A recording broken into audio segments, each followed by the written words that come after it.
Before the 2026 regulations even arrive, one car has already captured the entire paddock's attention: the Red Bull RB22. This is not just a new car, it marks Red Bull's leap into becoming a true works team, and potentially the most aggressive and risky move in the team's history. In 2022, Red Bull founded Red Bull Powertrains with a clear goal: to launch its own power unit under the 2026 regulations. That moment arrives next year as the RB22 debuts with Red Bull's first self-developed power unit. This is not a Ford engine. Ford provides support in electric motors, energy storage, and control systems, but the design and authority belong entirely to Red Bull. This leads to a key distinction in Formula One: the difference between a works team and a customer team. A works team develops both the chassis and the power unit in-house. Examples include Mercedes, Ferrari, Audi, and Red Bull from 2026 onward. A customer team, by contrast, designs its own chassis and aerodynamics, but purchases its power unit from a manufacturer. The fundamental difference is not budget, but authority. A works team has absolute control over its power unit. Development targets are aligned entirely around its own car, allowing the engine to be tailored to the chassis, aerodynamics, weight distribution, and packaging.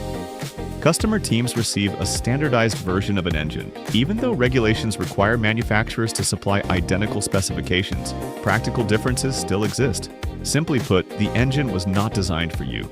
You are adapting your car to suit the engine, not the other way around, and you have no leverage to demand changes to serve your chassis concept. The true gap between works teams and non-works teams is not how much money you spend, but whether you are designing a car or learning how to live with an engine.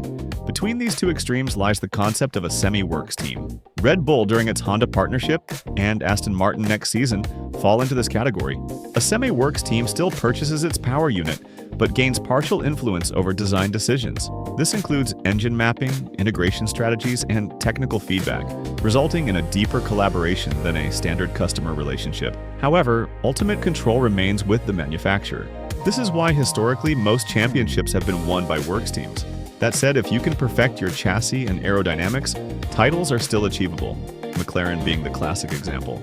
Yet it has now been 26 years since McLaren last won a championship, long enough for several customer teams to rise and fall. Likewise, being a works team is no guarantee of success. Ferrari, proud as it is, has not won a championship in 18 years. Red Bull's declaration of independence signals the beginning of a new era. This is not merely a new car, but a complete reconstruction, from foundational architecture to long-term strategy.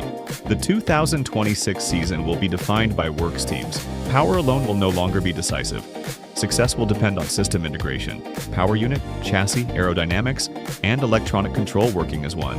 Customer teams cannot freely allocate power or energy deployment, which is precisely why Red Bull had to build its own engine. Between 2021 and 2023, Red Bull pushed its chassis and aerodynamic concepts to their absolute limits. Remaining a customer team would have meant being constrained by regulations, capped by engine performance, and strategically dependent on manufacturers.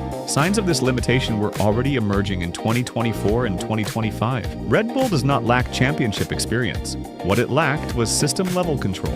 Former Red Bull advisor Helmut Marko has admitted that this move was, to some extent, forced. Honda's announcement to exit F1 left Red Bull with no choice but to pursue independence. Even though Honda later reversed its decision, by then Red Bull was already fully committed.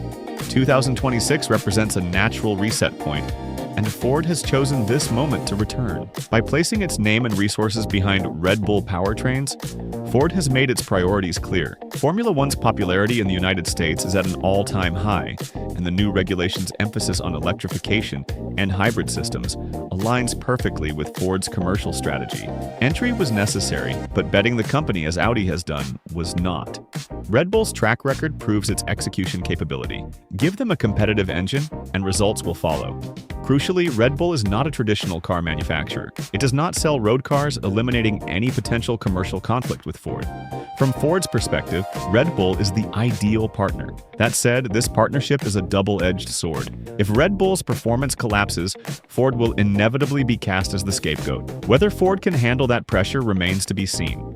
Developing a power unit in-house is never a smooth process. According to information circulating within the paddock, Red Bull's biggest challenge for 2026 is not outright power, but integration. Aligning the internal combustion engine, electric motor, energy recovery systems, and highly complex control software. This is why the FIA's controversial approval of certain Mercedes and Red Bull power unit concepts may have some impact, but will not be decisive. System integration is the true technical battleground of the 2026 regulations. Team principal Laurent Mekiest has been notably realistic, openly stating that expecting immediate dominance would be naive. Red Bull is fully prepared for endless testing, sleepless nights, and inevitable early pain. On the chassis side, multiple sources suggest that the RB22 will adopt a front and rear double pushrod suspension layout. This marks a departure from Red Bull's long-standing unconventional setup, front pull rod and rear pushrod. Pull rod systems allow for lower mounting points, benefiting ground effect aerodynamics. However, with the extensive chassis changes under the 2026 rules, Red Bull has opted for a simpler, more stable, and more predictable mechanical layout. The 2026 cars will be heavier, with larger power units, while aerodynamic freedom is further restricted. Under these conditions, creating clean airflow around the diffuser, gearbox, and rear bodywork is more valuable than pursuing extreme single-point optimization. It is a very Red Bull decision, yet a restrained one. Aerodynamically, the introduction of active aerodynamics places every team in uncharted territory. Reduced aerodynamic freedom means teams that previously relied on brute force downforce will lose their edge, a relative weakening for Red Bull. Adrian Newey's legacy aerodynamic philosophy no longer applies, and with Newey no longer present, the system must be rebuilt. Red Bull can no longer rely on a single aerodynamic concept to dominate every circuit. However, the importance of holistic aerodynamic performance has increased. Teams that understand control logic, energy management, and vehicle coupling will benefit. In this sense, active aerodynamics may actually strengthen Red Bull. Drivers must precisely manage corner entry attitude, energy state, and mode selection, areas where Max Verstappen excels. If the RB22 underperforms, 2026 could once again be a season where Verstappen drags the team forward. From a Renault customer team, to a Semi-Works partnership with Honda, and now to a fully independent works operation, Red Bull has progressed step by step, setting a benchmark for every aspiring entrant. "I may only sell energy drinks," the message goes, "but I can still change Formula One." Red Bull's 2026 engine may not be the strongest. It may only outperform Audi among the works teams, but they have Max Verstappen, a 5-time consecutive driver of the year. Give him a power unit that merely clears the minimum bar, and he will deliver the unexpected. Aerodynamically and mechanically, Red Bull's 2025 car already proved resilient. Despite losing much of its championship-winning core, it remained highly competitive in the latter half of the season. For 2026, Red Bull must go all in. Even if they cannot win, they cannot afford to lose heavily. Every team in the paddock is watching the automotive transformer, whose contract is nearing its end.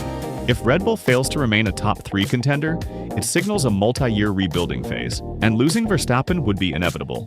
Pre-2026 Red Bull was shaped by individual will, aggressive style, and uncompromising authority. With Horner, Newey, and Marco gradually stepping away, that era has ended. A new Red Bull is emerging, once again as a challenger. Let's see whether this revolution delivers surprises. Where do you think Red Bull will rank next season? Without Newey, and with a self-developed power unit? Let us know your thoughts in the comments.